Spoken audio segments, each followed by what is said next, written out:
This episode is brought to you by Kia's first three-row, all-electric SUV, the Kia EV9, with available all-wheel drive and seating for up to 7 adults, with 0 to 60 speed that thrills you 1 minute and available lounge seats that unwind you the next. Visit kia.com/EV9 to learn more. Ask your Kia dealer for availability. No system, no matter how advanced, can compensate for all driver error and or driving conditions. Always drive safely. Welcome to Commando on Demand Insider Edition, your fast-paced weekly update straight from Kim's desk to your ears. Today, Kim talks with Stephanie Carruthers. Now, Stephanie is a world-class white hat hacker, and she's an expert in phishing. So she's going to tell us how phishing works, what happens, how can you tell if you're being scammed, plus how would you like to make some extra money for the holidays. We've got 20 ways that you can legitimately make some extra cash, even sometimes from your living room couch. Kim also checks in with Garrett Langley. Garrett is an innovator and a CEO of Flock Safety. He's come up with a way to cut back on crime in local neighborhoods or local HOAs. You're going to find what he has to say might help your neighborhood. Plus, hot topics you need to know about today are a Ring doorbell. Do you have one? Well, you'll want the backstory. And are you really getting what you pay for on Amazon? We also had Apple's big event this week. We'll get Kim's reaction. And today's trivia is, let's go back to 1965. Lyndon B. Johnson was president. I Can't Get No Satisfaction was top of the charts. That year also saw a milestone in technology that's now used every day. Here's the trivia. What was that milestone? Was it the first email? Was it the first touchscreen? Or was it the first computer hard drive? Again, 1965. Get your answer. The first email, the first touchscreen, or the first computer hard drive? We'll have that later on in this podcast. And coming up in just a moment, Kim's interview with Stephanie Carruthers, phishing expert. And we are going to learn a lot on Commando on Demand.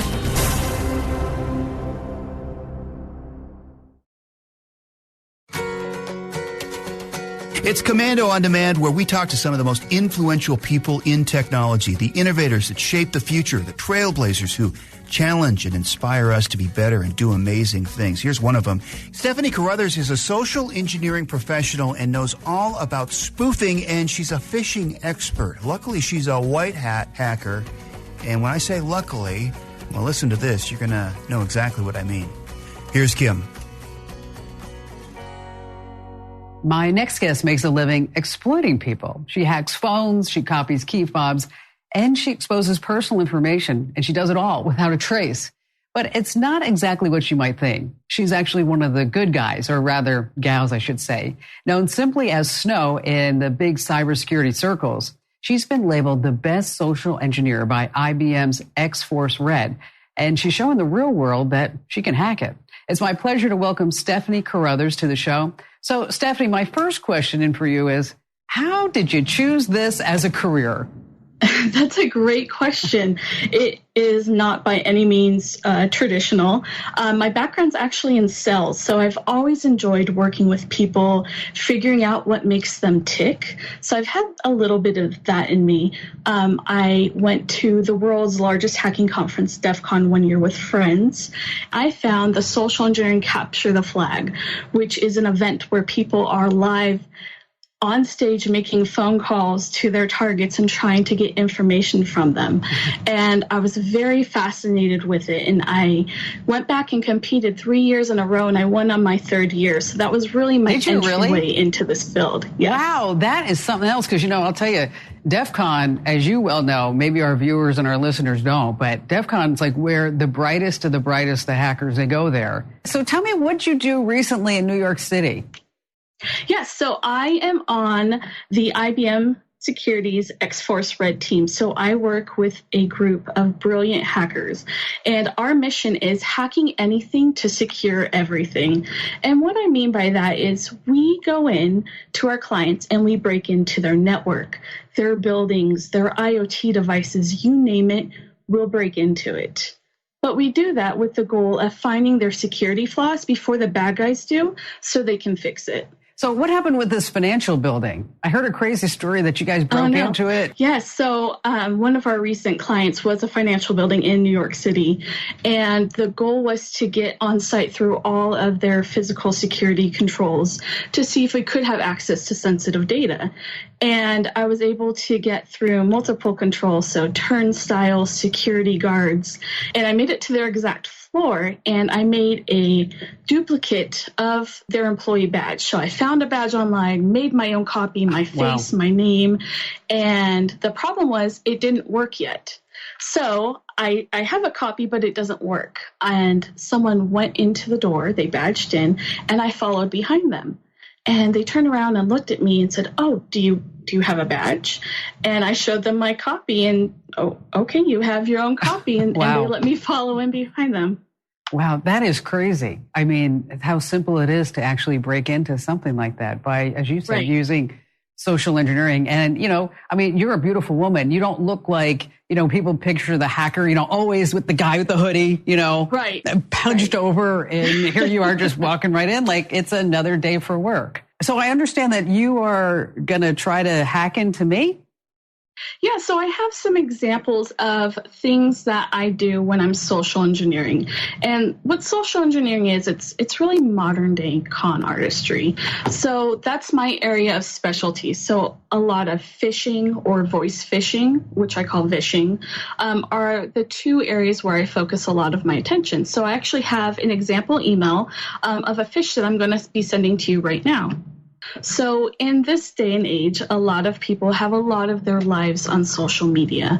And the more I'm able to spend going out and doing my homework or my reconnaissance, as I call it, to really understand what makes my targets tick, I'm able to craft a really realistic campaign, whether it's through email or phone call or even on site. So when I created this email to you specifically, I came at it from a classic car point of view. That's something I noticed on your social media accounts you were interested in. So I have an email from Jim Stafford, and it's from Jim at PhoenixClassicCarShow.com. Which, quite frankly, that would get my attention. And it said guest of honor, invitation. So it's an exclusive thing.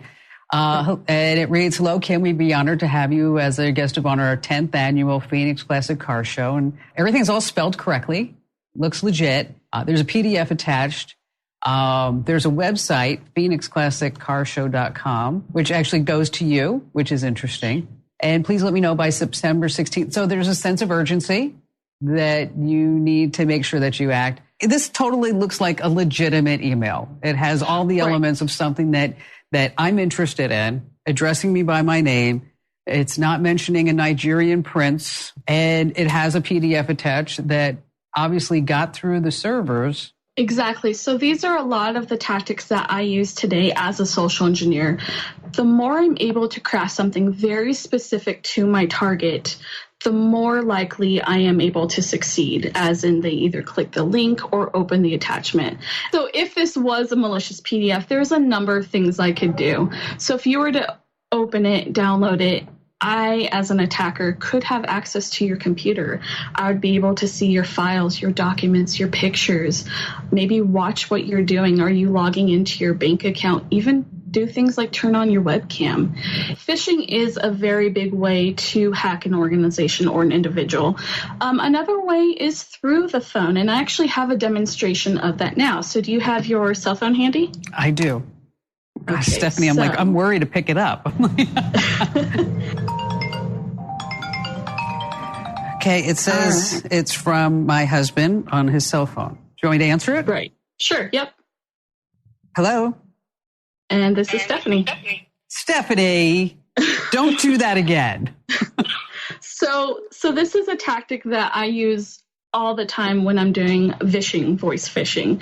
And I make my phone number appear to be any phone number I want. Now, I wouldn't call you pretending to be your husband. Obviously, that's not going to work. But if I was calling a target, I would pretend to be someone from the IT department or the human resources department. Using caller ID spoofing, it builds such a trust right away that a lot of people don't question it. You don't have to be in the deep dark web to use these tools, I'm aware. Are they just out there free for the taking? Absolutely. Anyone can use them, and that's the scary part. What's your big takeaway? What's your big advice for folks other than to be smart and to use common sense? Absolutely. So I think one of the biggest things is to slow down and really be suspicious.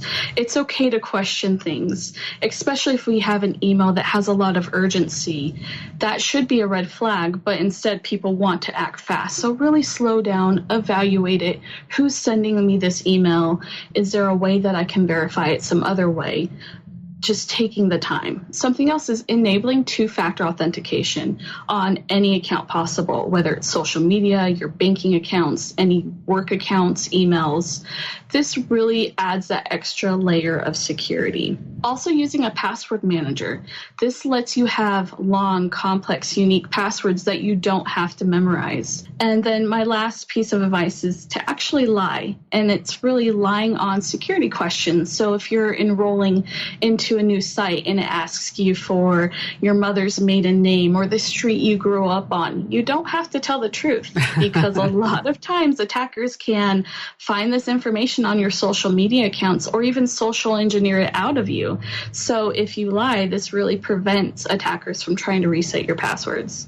Well, from this demonstration, I can see that title that you carry around, what is it, Chief People Hacker? Yes. Okay. Yep. That's really awesome. It really is. Thank you so much for joining us. I think everybody's going to learn so much from the minutes that we've spent together that, you do have to be careful and you do have to know what's going on. And, I love Stephanie's advice to slow down. So thank you so much for hacking me, I guess you'd say, Stephanie, because knowledge is power. And that's why it's super important to stay up to date on the latest security alerts, scams, and data breaches. So you know how to protect yourself. And we've got your back 24/7 over at Komando.com.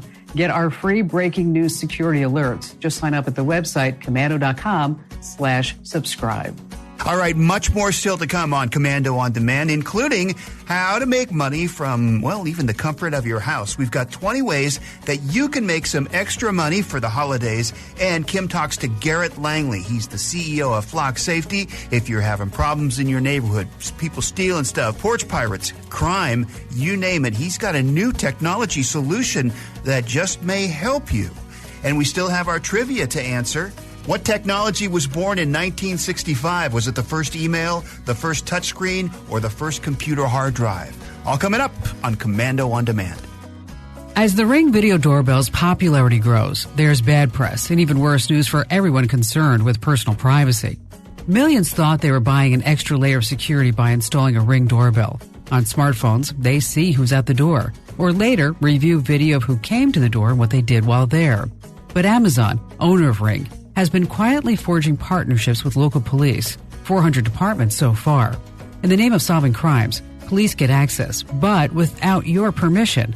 The problems here are many. When you install Ring, remember, the video it saves is not yours. It belongs to Amazon. That's what you agreed to in the fine print. And the question becomes, is this security or is this secret police surveillance?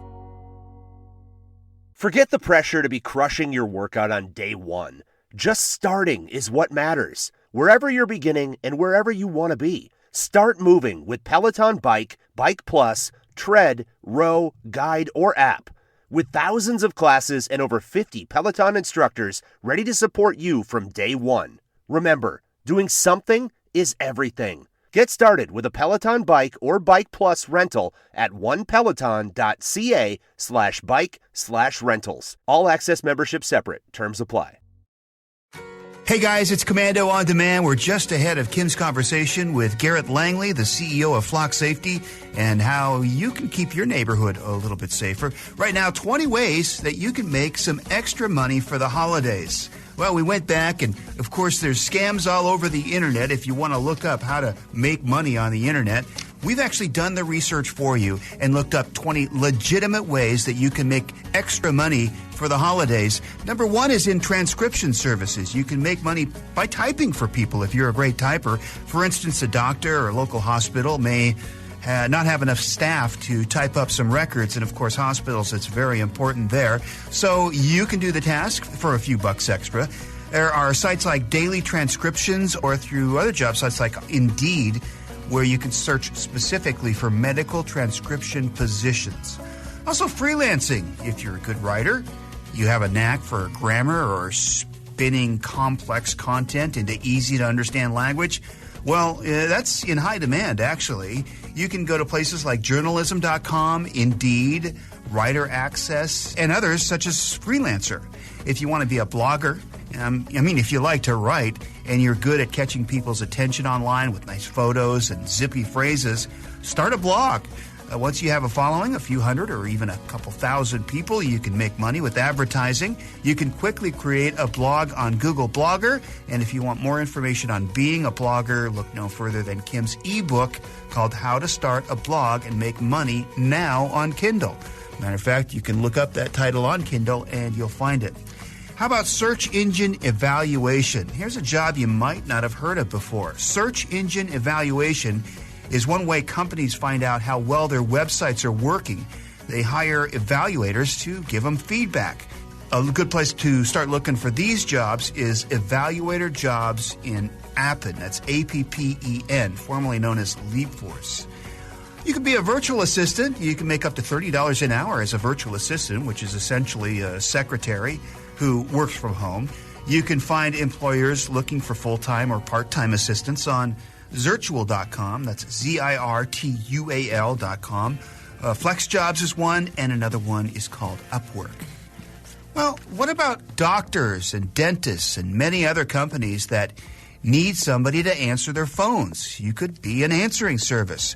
You can often do that from home, and you can find those jobs on Indeed.com. How about an online reseller? If you've sold items on eBay, Facebook, Marketplace, it's easy to have products around the house that people want to buy, and if you're the type of person who likes to take photos and take the time to write up a description, you could be an online reseller. Also, there's secret shoppers. We've heard about these. If you want to be a secret agent, no, you're not going to be like James Bond, but you can become a mystery shopper and make money by helping stores make sure their shelves are stocked, items are marked correctly, and other tasks by signing up through Field Agent. Number 9 is by completing everyday tasks. Like if you have skills in some areas and want to get out of the house, check out TaskRabbit. There you can find jobs for furniture assembly, helping with moving and packing, cleaning, heavy lifting. There's just a ton of jobs, even handyman kind of jobs that you can get there. Number 10 is a call center rep. You may have noticed of people who seem to be relaxing at home when they're answering your calls. Well, how come you couldn't be on the other end of that? Your employer most likely is not going to want you to sound like you've been just hanging out at home when you answer their phone, but there are sites like Working Solutions that do have jobs where you can answer calls from home. You can always be a rideshare driver. If you don't have rideshare apps like Uber and Lyft on your smartphone, you should. You never know when you're going to be far from a hotel or need a way to get home, car breaks down. Just tap the app and a driver who knows the neighborhood will be there in a minute. Of course, you could be that driver who's making the money by visiting Uber.com or Lyft.com. How about a social media consultant? Everyone uses social media, but only some have the knack for attaching a big following. Is that you? Well, you can make a career out of it or just some extra money if you have the time for full-time work. Get started on sites like jobsinsocialmedia.com. Jobsinsocialmedia.com. Another easy way to work on your own schedule without being stuck in the house is helping out with pets. For instance, you can become a dog walker to help residents in your area by searching listings on WAG. Yeah, WAG, W-A-G. You can also look for dog walking jobs and pet sitting at other sites like Rover. Tech support rep, everyone could use a little help. That's if you're really good at that sort of thing. You can find those kind of listings on Indeed.com. If you're a teacher and want some extra money, you can always do some teaching online. You could even make a career out of it. If you have the education degrees required to teach in public schools, private schools, or college, there's no shortage of online schools that could use your help. You'll find listings on a number of sites, including Teach Away. That's exactly how it sounds, Teach Away. If you have an area of expertise, perhaps something you've done professionally, you're an expert compared to everyone else, well, people want your knowledge, whether they're college kids working on a thesis, an investigative journalist working on an article, or a TV news anchor who needs a crash course on a topic. You can get paid for your smarts. Try sites like justanswer.com. Maybe you could be a beauty rep part-time. These days, people are selling cosmetics online at sites like alconeathhome.com. I'm going to spell that one for you. alconeathhome.com.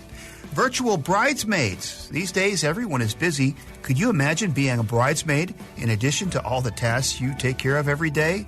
Almost no one has the time for that, but if you do, you can virtually help out brides for a fee on bridesmaidsforhire.com. If you're a great photographer, your interest toward cameras to capture perfect moments might make you a couple of bucks on the side. There are people willing to pay a lot of money for those moments. Two great photography sites to take a look at are ImageKind or Fine Art America. They both make it easy to upload your work and start making money.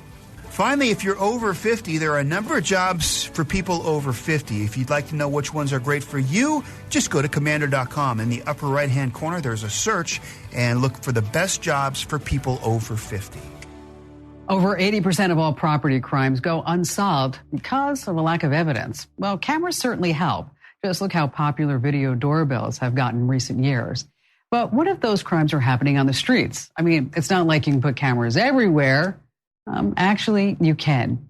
Garrett Langley came up with something that he calls flock safety to capture one piece of evidence that police need to solve these crimes.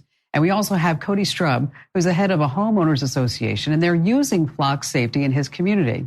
Garrett and Cody, thanks for joining us. So first, Garrett, let me ask you a question. How did you come up with this idea about using technology to capture all these license plates and HOAs? Thanks, by the way, for having us. Yeah, it's actually, I'm just a regular guy that lives in a neighborhood not too dissimilar from Cody. And I had a rash of break-ins in my own neighborhood about 2 years ago. And so when I called my local chief, he said, hey, Mr. Langley, it's not for lack of effort. Property crime is hard to stop. But if we had a license plate, we could do something. So I happen to be an electrical engineer from Georgia Tech. I called a buddy of mine who was a computer science major. And we went to work right on my kitchen table. And a few months later, we had a prototype, and then about 60 days later, we had made our first arrest. And that was kind of the beginning of everything. 60 days later, you had your first arrest? This was honestly supposed to just be a fun side project. Like, we both like to tinker with things, so we put them up in my neighborhood, and someone stole just a common road bike, not anything dramatic.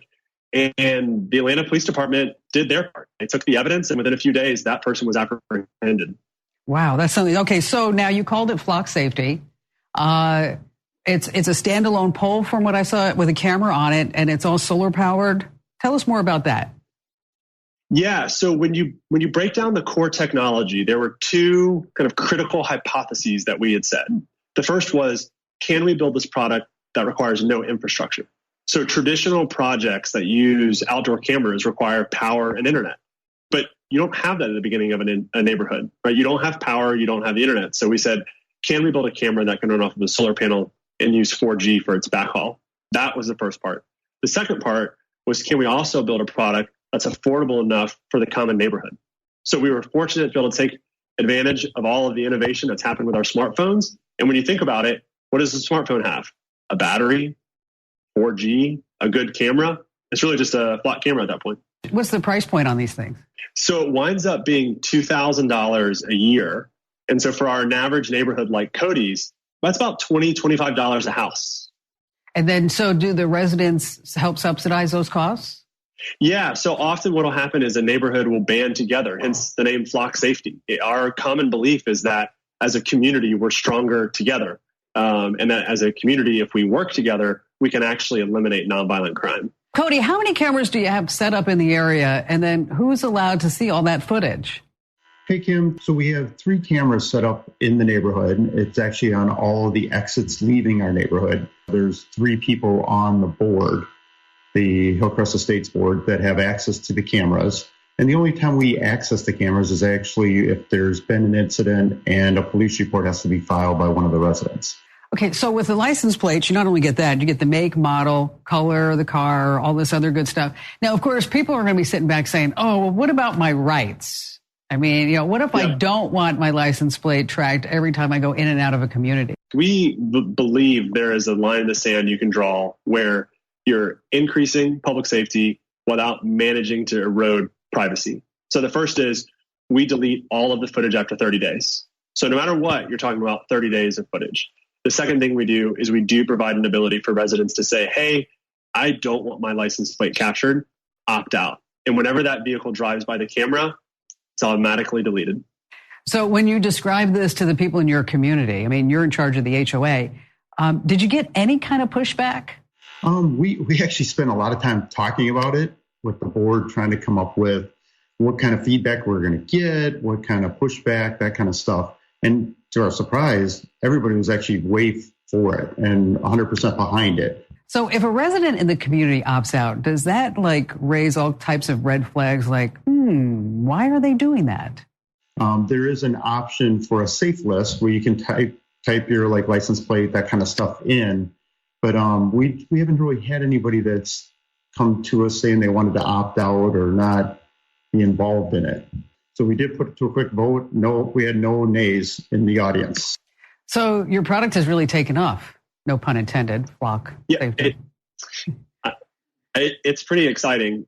We just had a city report that they've seen a 64% reduction in crime this calendar year compared to their 5-year historical average. And that to me is that's the dream. Imagine if every city across America saw a 64% reduction in crime. That's the kind of world I want my son to grow up in. Yeah, that's really amazing. You're in 32 states now and 300 cities? Yes, ma'am. And to think it all started because, it was happening in your neighborhood and you and a buddy sat down on the kitchen table with a napkin and said, okay, what if we did this?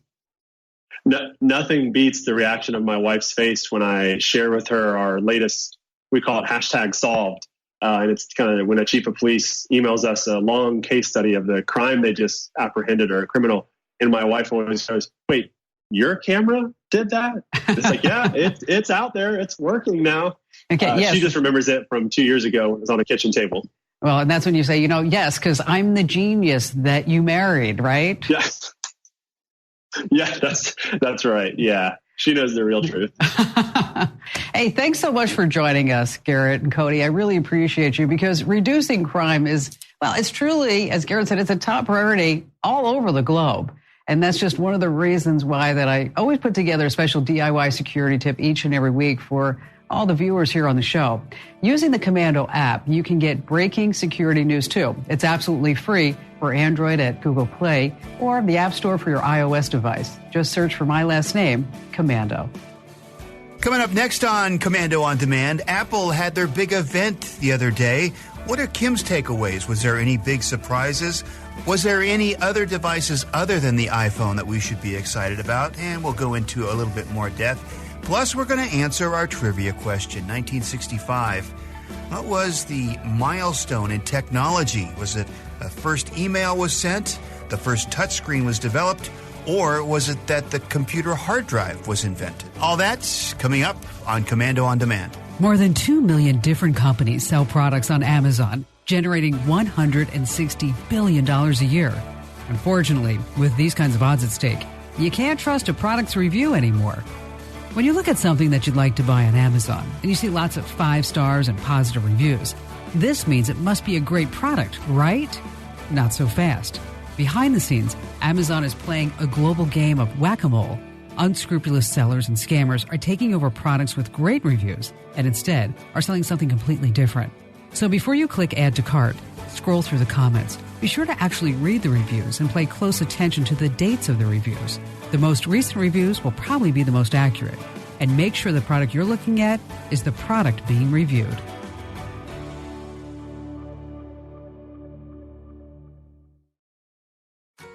It's Commando on Demand. We're here with Kim, and we had the big Apple announcements the other day, the new iPhone and all the others. Let's get Kim's reaction. First of all, Kim, what was the biggest takeaway from Apple's event? Were there any big surprises? Well, there weren't any major surprises, at least where the iPhone 11 is concerned. Just about everything that was announced had already been leaked, say over the past few weeks, maybe a month. And it's pretty underwhelming. The base model iPhone 11 has 2 cameras on the back, while the iPhone 11 Pro and the Pro Max have 3 cameras, including, are you ready for it, an ultra-wide lens. Okay, and they're faster than the others. But there was hope for some new features that, well, just didn't come to pass. Like, for example, we were all hoping for reverse wireless charging and possibly even Apple Pencil support for the Pro model. But there wasn't any mention. And what about 5G? Where was that? Nobody mentioned 5G at all. But a big surprise from the event was the price of Apple's upcoming streaming service that they're calling Apple TV Plus. It's going to cost $4.99 a month when it launches on November 1st. But remember, Disney's right around the corner. Disney Plus costs $6.99 a month, and it launches 11 days later. And now if you buy a new Apple device, say an iPhone or an iPad, you'll get a year subscription for free, but just remember, they don't have Mickey Mouse. Yeah, we kind of heard this coming. So what about some of the other devices that they talked about? Is there any excitement or any need to raise an eyebrow there? The iPad's getting a refresh, and it kind of needed it. The 9.7-inch model is being replaced with a bigger, better 10.2-inch version. The price isn't that bad. It's $329. And there's a brand new Apple Watch, the Series 5. But there's not much to cheer about this. What is new is that now you have an always-on display like a regular watch has. There's more hardware and band options to choose from. And woo-wee, you can even get one in that brand new titanium finish to match your brand new Apple credit card, that is. But when you think about it, they're still missing the boat on sleep tracking. Everybody else has it except for Apple. The Series 5 watch has the same 18-hour battery life as the Series 4. So what this means to you is that you have to make sure that it's all charged up for the day and night. So we've already heard from a lot of our listeners. They have the iPhone 8, the iPhone 10, last year's model, whatever. They're wondering if they should upgrade to this new model. What do you say? For most people, the answer is no. The iPhone 11 has a brighter OLED screen, has a better camera, has a night mode, and a slow motion feature added to the front-facing camera. So unless you just have to take, yes, a new techno term, slow fees, yes, that's what Apple calls them, it's not a real standout feature. You're probably going to use it once and then go, oh, I forgot all about that. It's kind of like 3D. It looks the same on the outside, notch and all, and it comes in 6 colors. I want pink.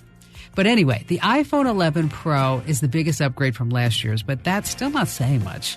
There's a third ultra-wide camera in the back, faster processor, uses less power, and because of all that, you're supposed to get at least 4 more hours of battery life. So if you're looking for a reason to upgrade, I guess you could say, all right, the battery life is a difference maker, or maybe you want that strange new green-colored phone, because that's an option too. If you don't have to upgrade, my advice is to wait until next year, because that's when the iPhone maybe will have some really useful features. It's a no-brainer that they're going to release a 5G model in 2020. Rumor has it they're also going to bring back Touch ID. That's the fingerprint reader right under the screen. It's a great idea, but I'm sure someone else is already going to have it before they do. So they announced a few other things. One of them was the Apple's streaming service, Apple TV Plus, I guess it's called. Is that worth it? How's that compare? Any streaming service is worth the money only if it has stuff that you're actually going to watch. So the Apple streaming service costs $4.99 a month. It's free if you're also buying a device for a year. With content, a lot of people are saying, oh, wow, the morning show starring Jennifer Aniston and Steve Carell, and Apple says new shows are going to be added each month. And for kids, there's the Apple Arcade. It's the same price, $4.99 a month. That's cheaper than Google Stadia, and Apple says new games are going to be added each month. Finally, Kim, one more question. A lot of people are wondering when these will be available, the new iPhone and some of this other stuff that they talked about. The new iPhones will be available for pre-order beginning at 5 a.m. Pacific on Friday the 13th. Now, I don't think you need to get up super early to pre-order because I don't see any huge crowds like crashing the website or lining up and breaking down the doors of the Apple stores. The iPhone 11 starts at $699. That's a lot of money. And the iPhone 11 Pro starts at $999. And if you're ready to go all out for the 6.5-inch screen on the iPhone 11 Pro Max, that one starts at $1,099. It's like the price of a computer. And it's a phone. The new iPhones ship and they'll be in stores beginning on Friday, September 20th. And that's also the day after iOS 13 becomes available to download. So before you go buy a new phone, why don't you download the new iOS and see if it's got some whiz-bang features that you'll love. For the new Apple Watch, you can get that on Friday, September 20th, too. Prices start at $399 for the GPS-only version, but if you want the cellular connection with it, which everybody does, that's $499. The new iPad will ship on Monday, September 30th, and the price starts at $329. If there is something you get excited about, which I'm not really sure if there is anything, I'd have to say maybe the new iPad or maybe the new Apple streaming service, because Apple just hasn't put a lot of effort into their hardware innovation in so many years. All right, it's time for this week's Commando On Demand Trivia Answer. Of course, we went back to 1965. Lyndon B. Johnson was the president. Sound of Music made its way to theaters. And the number one song was Rolling Stones' Can't Get No Satisfaction. That's also the year that saw a milestone in technology that is now used every day. Was it the first email was sent, the first touchscreen was developed, or the computer hard drive was invented? If you guessed the touchscreen, you are correct. Good job. Historians widely believe the very first finger-controlled touchscreen was created in 1965 by E.A. Johnson in the United Kingdom. A tablet based on the primitive version of that tech was patented a few years later and used for air traffic control until the mid-90s. Touchscreen technology would improve over the years, making its way to various devices, of course, in the 80s and 90s, but only went mainstream after the first iPhone was announced, and that was just back in 2007. Hey, thank you so much for listening to Commando On Demand. Here's Kim with some closing thoughts. While patience is a virtue, people are growing more impatient every day. The culprit, modern technology and all the gadgets and gizmos it's given us. In England, researchers studied 2,000 adults, all of whom enjoy the same long list of modern tech luxuries found in America. It seems that smartphones, on-demand television, and the internet are all to blame for our ever-growing so-called impatient anger that now stretches across every aspect of our lives. Get this.